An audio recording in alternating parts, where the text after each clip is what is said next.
Hi అండి, అందరూ ఎలా ఉన్నారు? బాగున్నారు కదా? నేనైతే బాగున్నానని ఈరోజు చాంగడ్డ కర్రీ అయితే చేస్తున్నాను.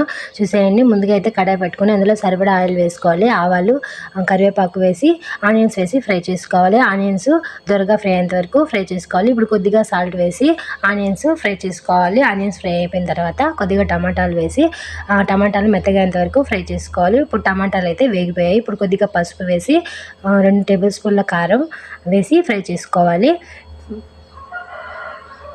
కొద్దిసేపు ఫ్రై అయిన తర్వాత చాంగడ్డ మనం ఉడకపెట్టుకున్నాం చాంగడ్డలను అందులో వేసి ఫ్రై చేసుకోవాలి.